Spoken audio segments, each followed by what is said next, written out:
뭐 예를 들면 외국에서 잘 팔리고 있는 상품을 몰래 가져다가 한국에서 등록시키는 경우도 있거든요. 이런 경우 나중에 밝혀지면 다 취소 사유가 돼요. 와. 그래서 공개라는 행위는 절대로 하시면 안 됩니다.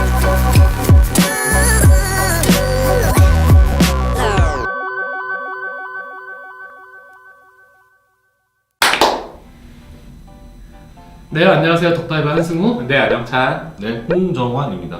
예, 저희 홍 변리사님이랑 함께 지금 이야기 계속 나누고 있고 저희 변해편 네. 지금 얘기를 나누려고 합니다. 자, 변리사님이 특허 관련해서 해주고 싶으신 얘기가 있다고 합니다. 네. 기본적으로 주의사항들 이런 것들 좀 안내해 주신다고 하는데요. 네, 어떤 것들이 있을까요?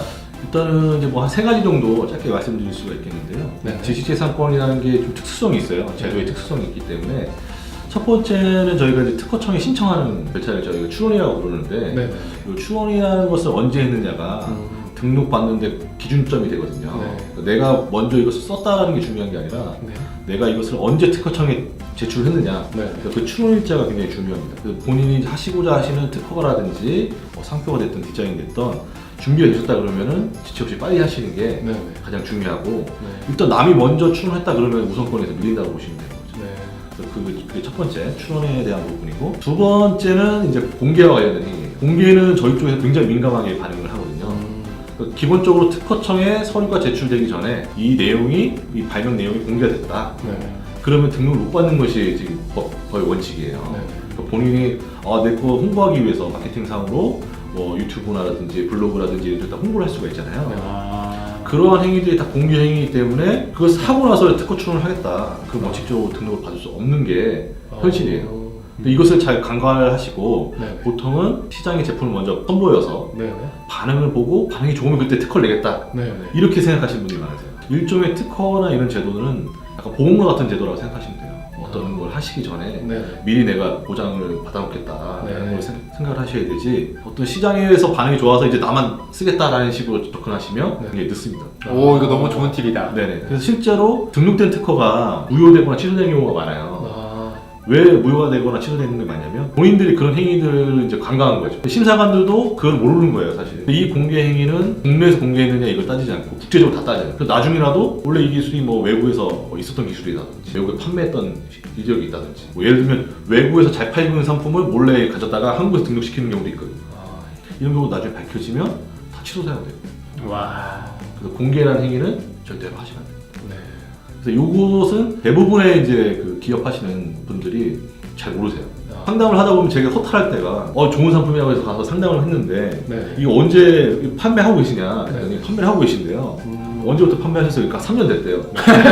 그럼 이제 끝난 거죠. 네, 그런 점이 가장 주의하셔야 될 점. 마지막으로는 이제 이 기간과 관련된 그 딜레마가 있어요. 왜냐면 아까 제가 말씀드렸다시피 특허 출원 전에 공개가 되면 안 된다라고 말씀드렸잖아요. 물론 상표는 제외예요. 네. 상표는 쓰던 걸 쓰셔도 되는데 네. 특허나 실용시한 디자인은 기존에 공개된 걸 가지고 권리 받으려고 하면은 이제 등록을 못 받게 되는데 네. 이렇게 하다 보니까 진정한 창작자들이 피해를 보는 거예요. 그래서 예외적으로 우리나라에서는 공개가 되고 나서 1년 이내에 네. 그 내용을 신고를 하면은 그 공개된 사항에 대한 거절 사유를 이제 예외로 봐줘요. 그래서 내가 만약에 혹시라도 모르게 상품을 공개했다, 네. 판매를 했다든지 아니면 마케팅을 하셨다 그러면 늦어도 1년 내로 출근하셔야 돼요. 그 기간마저도 예외 기간마저도 지나버리면 예외를 인정 못 받는 거죠. 네. 그리고 이제 출원을 하셨어도 출원하고 나서 1년이라는 또 기간이 있어요. 이 기간은 뭐냐면 우리가 이제 한국에서 권리를 사용하려면 한국에다 등록을 받아야 되잖아요. 내가 중국에다가 권리 행사를 하고 싶어. 그럼 중국에다가도 특허를 내셔야 돼요. 근데 중국에다 특허를 내실 때는 당연히 중국 특허청에 접수된 날짜를 기준으로 심사할 거 아니에요. 한국에서 출원하시고 나서 막 제품을 생산해서 쓰신단 말이죠. 그리고 나서 중국 특허 출원을 하시면 당연히 중국 심사관들도 중국 특허청에 들어오기 전에 이미 썼으니까 안 된다 이렇게 되거든요. 와, 어렵다. 이렇게 하다 보니 사업 언제? 그쪽 이 사업하기 어렵죠. 그래서 국제적인 조약을 맺어가지고 내가 한국에서 특허 출원을 했으면 그날로부터 1년 내에 외국에다 특허 출원을 하면 한국에서 특허 출원된 날짜로 소급해주는 제도가 있어요. 그래서 이제 조약 우선권 제도라고 하는데 네. 그 기간이 1년이에요. 내가 해외에 어떤 권리를 설정하고자 하신다면 늦어도 국내 출원으로부터 1년 이내에는 결정을 하셔야 된다. 와, 진짜 너무 좋은 내용이다. 네네. 요것을 놓치시면 내가 아무리 한국에서 좋은 기술 갖고 있어도 외국에서 그 사람들이 카피해 쓰는 거를 막을 수가 없는 거예요. 반대로 우리나라도 과거에는 외국의 선진된 기술들이 한국에 잘 안 들어오니까 네. 그걸 그대로 갖다가 놓고 카피를 많이 했었어요. 네.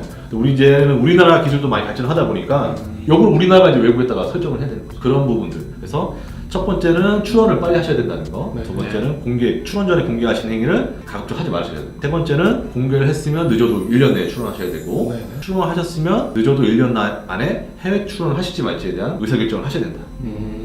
그거 없이 그냥 심사 결과만 기다리다 보면은 나중에 등록을 받아도 해외 나가실 수가 없는 그런 경우가 발생할 수가 있습니다.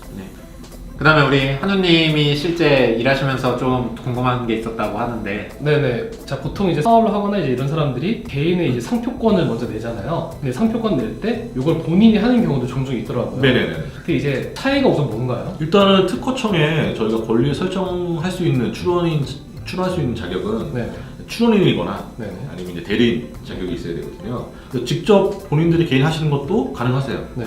문제는 이제 등록 가능성인 거죠. 사전에 검토를 하고 출원하셨으면 네. 등록률을 가능성을 높일 수가 있는데 네. 사전에 검토가 좀 미비한 거예요. 접수해서 신청을 할 수 있는데 나중에 심사 결과 받았을 때는 결과가 안 좋은 거죠. 근데 이 지식재산권 제도는 특허청에 출원되면 그 이후에는 이제 낙장불입이에요. 내가 심사관의 어떤 지적사항을 보고 새로운 내용을 추가한다든지 이런 게 불가능하거든요. 예를 들면은 내가 쓰고자 하는 어떤 상표 문구가 있는데 그 중에 어떤 문구가 문제가 되는 거예요. 그럼 그 문자를 삭제할 수 있느냐? 그건 허용이 안 돼요. 다시 출원하시죠. 대부분 요즘 상표 출원 같은 경우는 상대적으로 쉽기 때문에 직접 하시는 경우도 많아요. 이 사후에 등록 여부에 대한 등록 가능성이라든지 나중에 사용상의 또 부주의로 인해서 상표권이 취소될 수도 있거든요. 그래서 그런 부분들이 개인을 이용하시는 경우랑 직접 출원하시는 경우에 좀 차이점을 볼 수 있어요. 네, 저 약간 딴 얘기인데 진짜 궁금한 게 솔직히 변리사님도 대리해주시는 변리사님도 그렇고 그 심사관도 그렇고 과연 다 알고 하는 건 아니잖아요. 네네. 그러니까 막 잘못 나간 특허가 저는 되게 많을 것 같거든요. 네네.